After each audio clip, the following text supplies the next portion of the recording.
This is IA Forward, your playbook for success as an independent insurance agent. Here to help you knock it out of the ballpark are your hosts, Shane Tatum and Tonya Lead. Welcome to IA Forward, and it's a good day at my house. You're going to talk about LSU winning the national championship. I know you are. We can't have a sports-based insurance podcast without a little celebration for me today. Congratulations. I'm very excited for you. I was not rooting for LSU, but I was really not rooting for Florida either. I was in a weird funk during this College World Series. I was definitely taking Oral Roberts as the underdog and really wanted to see them get deeper. Obviously, they didn't have the depth, but it's something about the Aggies in my household and this last probably 8 to 10 years of this manufactured rivalry that post Texas Longhorns, Texas Aggies, this thing that's been manufactured, I think, between A&M and LSU, and now no one in my household can ever root for LSU, and that wasn't the case 10 years ago. And see, we love the Aggies at our house. Maybe because we've never bought into the whole rivalry that the SEC tried to create between A&M and LSU, and now we only have one more real season of that, and then we go into 2024, adding Texas and Oklahoma, and all of our divisions go away. And so I just never really embraced that. To me, we just don't like anybody we are playing that particular week, but we really like A&M at my house when they're not playing LSU. I feel like it's this one-sided rivalry that the other side doesn't know about.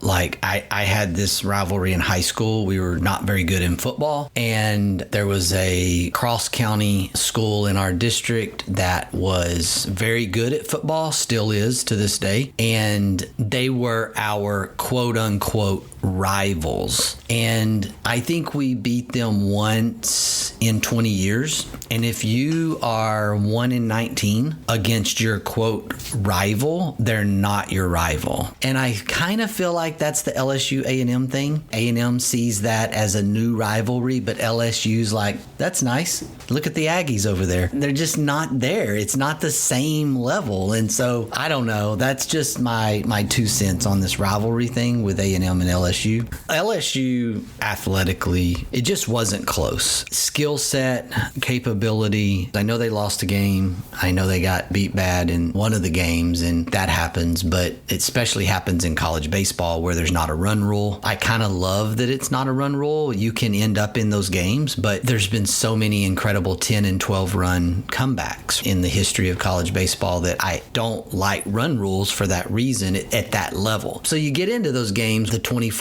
or 8 or whatever it is, and you're like, what happened? But it doesn't speak to the talent level that LSU has. When you have a single team that's going to have probably 2 of the top 3 players taken in the draft, then there's something there pretty special. I'm not a person that goes on social media rants very often, but I actually did go on a small rant a few hours before the game 3 because of how our fans acted after game 2. And it was a devastating loss to Florida in game 2, and it wasn't pretty. And I'm kind of glad that I was in the car listening to it on the radio, because I think that made it easier for me than to actually watch it. But the things that adults were saying about these kids that are supposed to be their biggest supporters and their biggest fans and their biggest cheerleaders were just appalling. And I think that it goes back to that idea of people are so easy to forget the good when there's a moment of bad. And I think people just thrive in the failure of others, which is insane to me. I mean, everybody has a bad day. People can have bad weeks and bad months. So I did go on a small, nicely worded Southern Belle social media rant before game 3. Some of that probably had to do with the Jello shot record that LSU set during the College World Series. Probably so. So let's get back to insurance. I'm sure our listeners are probably wondering where this is going. So let's talk what it looks like for us in our agencies post-COVID and how that's changing. I know that the pandemic officially ended 2 or 3 months ago, but I think there are some integral things that were starting to change pre-pandemic that our world's COVID experience sped up. And I think some of our agents may be a little bit behind in trying to figure out, okay, what's my next step when it feels like the whole world's already found that next step. Agencies that are really just blowing it out of the water and having huge success right now, particularly around personal lines and small commercial, those agents were already into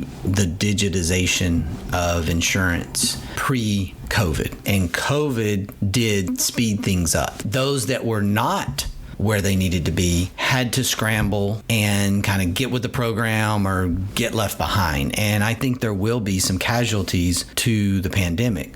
I think there will also be some incredible long-term success stories because of what we went through in the pandemic, because it sped up their process. Digitization, and when I say that, what I mean is the movement of the prospecting, the sales, and the post-sales servicing that all includes customer experience and all includes doing so without face-to-face interaction. And that's what I mean by the digitization. And we've seen some incredible gains inside the insurance agency distribution model around this subject, particularly the independent agency model. The biggest change that I've seen is the lack of retail space needed. Most of our agents were starting to see that face-to-face walk-in traffic lessening, but I think now, post-COVID, as people are realizing, I don't have to go in and see my agent, I don't have to go in to put in an application in person, I can either pick up the phone, I can text, or I can email, then a lot of our agents I see aren't embracing that because they think that there's something special about seeing that person face to face to create the relationship. There are things that we've done. Video has been tremendous, and there's interactions that we're doing that are basically just making it easier for books of business to be built. I know that we work with partner agencies that have said that they have almost entirely built their book of business without transacting with their customers face to face at all. And it doesn't mean they've never met a customer. They might have known the customer. They might have met them at a networking event. They might have met them through a friend of a friend. But the transaction itself and the customer prospect coming to them in their office didn't happen. And that hasn't happened as they started from scratch and built $4 and $5 and $6 million premium books of business where they've never had a face-to-face interaction with their customer base. That's an incredible point that you're making about retail space and lack of needed retail space. And I think that that's something that is incredible, and it's great because of the cost factor that goes into certain areas and certain metro areas around commercial real estate. That's just money that's going back into the bottom line of the agency owner or the agency itself so that they can pay their people better, they can reinvest in the business and continue to grow it. That's a huge thing where a 10 to 12 person agency might have spent $50,000, $60,000 a year on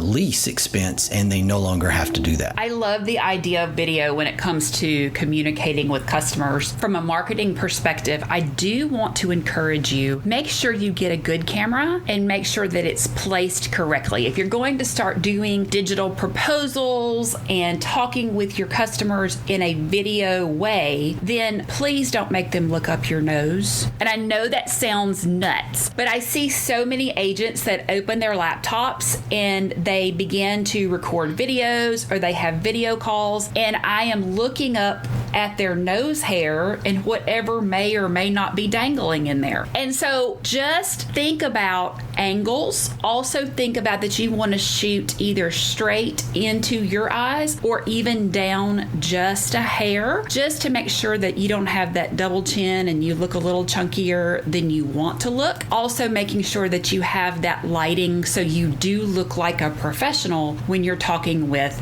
your clients. Practice it. One of the things that I've done, maybe you would call it successful, I don't know, but I feel better about it. I'm more comfortable today than I used to be, strategy, and that is to just record yourself, just 30 seconds at a time, just talk and just see where you're looking and think about that. I'm a huge advocate that you need to practice 3-4 times more than you actually play. And I think that comes into practice here too. You've got to practice this video process. One day, somebody's going to come up with the video camera in the middle of your screen, because we typically video looking into a monitor and looking at ourselves. That's generally what we do. Most people do not video into a camera that's just a camera where you can't see yourself. What we really need to happen out there, if somebody wants to take on this challenge, is we need this design inside the monitor or screens or whatever we're videoing on, where the camera is actually right in the center of the actual monitor. That way, I don't have to look up, I don't have to look down. I look straight into myself and I see myself, and I'm actually looking at the camera. But as I'm sitting here today, my camera is a few inches because it's mounted at the top of my monitor. And I know when I'm looking at Tonya, because we record our podcast from 2 different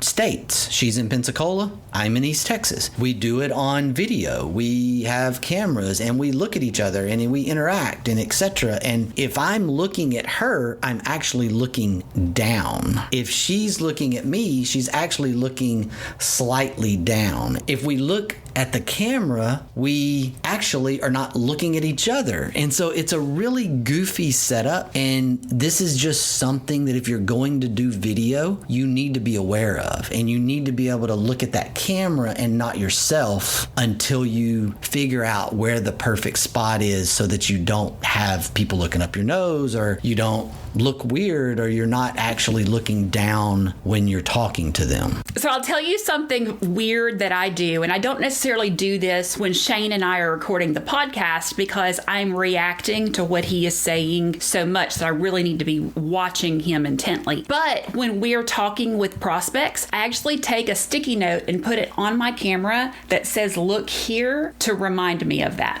That's a really good idea. I need to start doing that, because no matter what I do, I'm not fast enough to look down at myself and catch myself looking up. Nobody's going to ever do that. So you need to record yourself, and you need to find the moments where you look away, and where do you look and why do you look away. And it's kind of the visual version of the in when we're speaking. We throw in the because we're processing what we want to say. Well, the same thing happens with video in my mind. We look away because we're trying to think about what we're going to say. But really, if you're going to do this well, you need to be able to look straight into that camera, and you need to be disciplined with it. I love video. I think video is the best thing we have right now. But I'm going to give this caveat. There are people in the world like me that hate to watch video. And so for every video that you're sending, be sure that you're including that same information in the email, because I don't have time to watch video, and I'm a super fast reader. So if you send me a 4 to 5 minute video and then you have the exact same information underneath it that I can read in 30 seconds and get the same information, I'm the person that's going to read the info. But I appreciate that I can play 15 seconds of the video, see you, know what you sound like, and get some idea of your personality. But make your videos as short as possible so people like Shane and I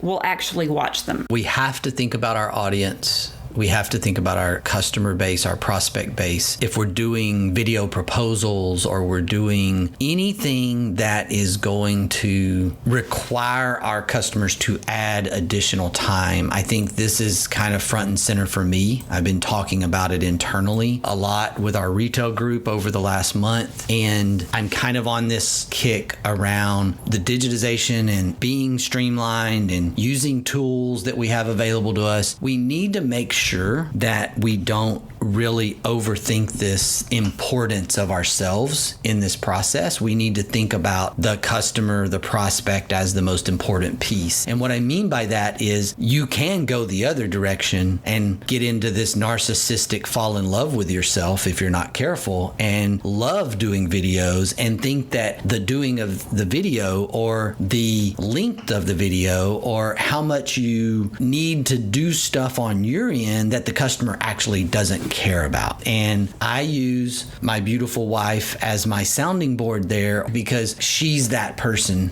that's like, that's not important. She's going to be that person in my world. If I do something and I'm like, well, what do you think of this? And she's going to go, that's not important. Or she's going to go, oh, that's awesome. I can kind of understand the non-insurance prospect through my spouse. And she's not an insurance person. If you have someone in your life that you can bounce that off of, that you can show things to, that's good, because you need to get outside of your fuzzy little insurance nerdy bubble, and you need to put something out there into this world that resonates with your prospect base. The hardest part of this is making sure that you're being able to build a relationship while you're closing the sale. We know that the more policies per client we have, the stickier the relationship is. We also know that people don't necessarily want to give you a ton of information and send it in an email,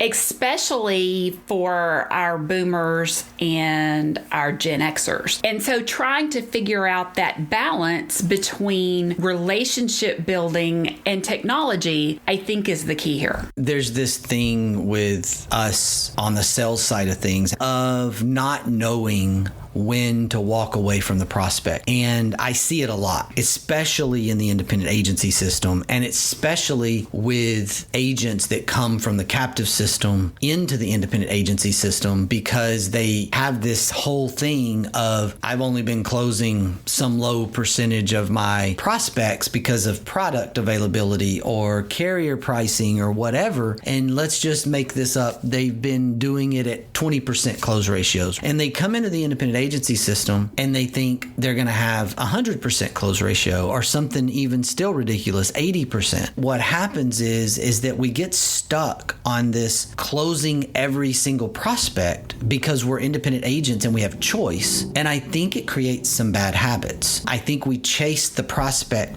too much, or we chase them too long, and we didn't realize through the relationship building process that this person didn't want to build a relationship with you at all in any way, in any form. They didn't want to give you data. They didn't want to build a relationship with you. There's so many red flags and stop signs along the way, but you as a salesperson, you just can't walk away. This is something that we wrestle with in the independent agency system because we have this unrealistic expectation of closing and close ratios. I bought my new vehicle 3 years ago, and at the time, I really thought I wanted a BMW X5. This was the vehicle that I had researched. This is the vehicle that I wanted, and I'd reached out to 2 or 3 different dealerships around the Gulf Coast that had vehicles that I wanted to test drive. This was during the shutdown of COVID, so you actually had to make appointments for the dealership to open up, to let you go and test it. It wasn't like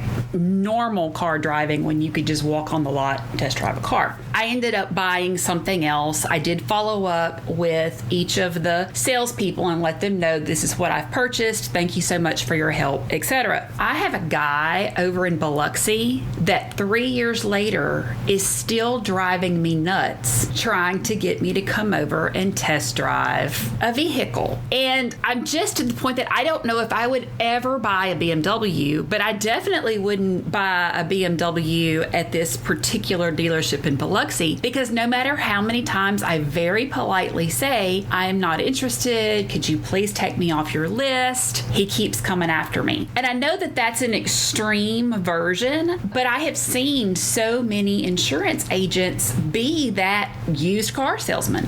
It's going to sound completely contradictory because I talk a lot about customer experience and I talk about policy per customer ad nauseum, but desperation has to be avoided at all cost from a sales standpoint. If you are not managing walkaway power, if you do not hang on to that and have this discipline to see, okay, this is not my customer, and walk away from that and let it go. If you do that, and this is not my nature, but it kind of sends the message that you're not that important. I don't know a better way to say that, but there are some prospects that message needs to be sent to. And it sounds a little crazy. Some people people need that. Some of those prospects need to hear that.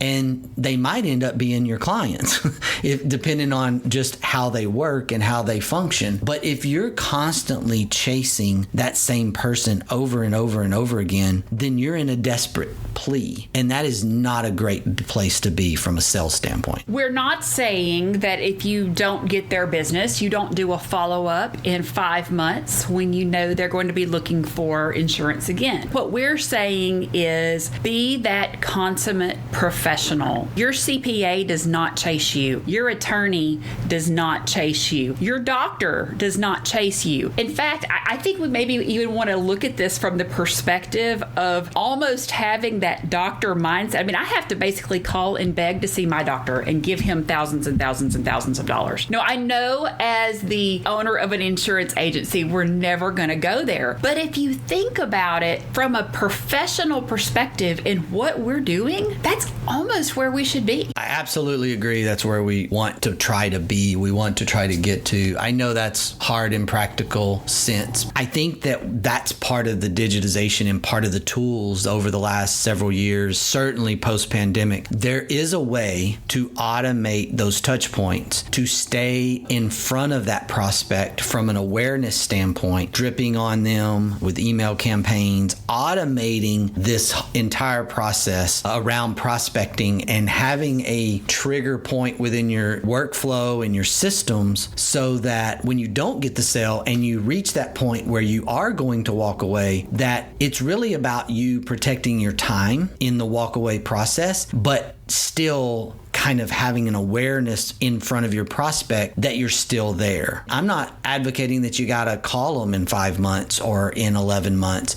even. I'm saying there are automated ways that you can be top of mind when it matters. That's something that allows us to do more without creating this 60 and 70 hour work week. Choose clients that you would want referrals from. One of the things that we're doing in our home agency is really focusing on referrals. And when I think about the idea of, oh gosh, would I really want the person that this person would refer to me? Then that kind of puts that idea into my head of, well, maybe this isn't my client if I don't want their referrals. I think that's great. I think that we've seen this within our agency network. We've almost exclusively built the agency network over referrals. And it's been slower. We've had other agency groups across the country go national, and we've had some people get bigger, and we just continue kind of clicking along, just referral after referral. But here's what's starting to happen. Everything kind of has this tipping point, and now the group itself is kind of protecting itself. They understand our growth needs. They understand economies of scale, but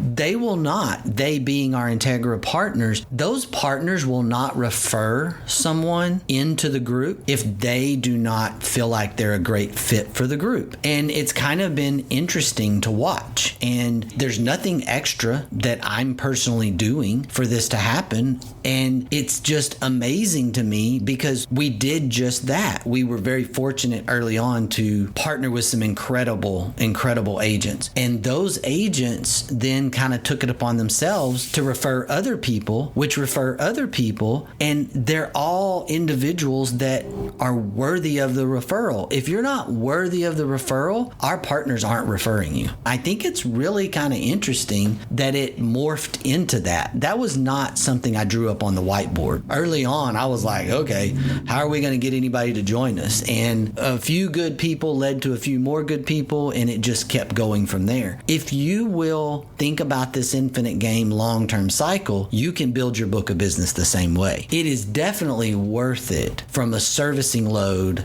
from just the client base, if you can do more of that versus just selling policy after policy and setting yourself up to be just a rapid fire salesperson. I'm going to leave us today with this quote from Arthur Ashe. You are never really playing an opponent. You are playing yourself and your own highest standards. Attitude's a choice. Make a great one. Bye, y'all. Ready to get the ball rolling with your independent agency? Learn more at IntegraAgent.com. IAForward.com. That's IntegraAgent.com. Thank you for joining us on IA Forward. Make sure you never miss a show by clicking the subscribe button now or learn more at IAForward.com.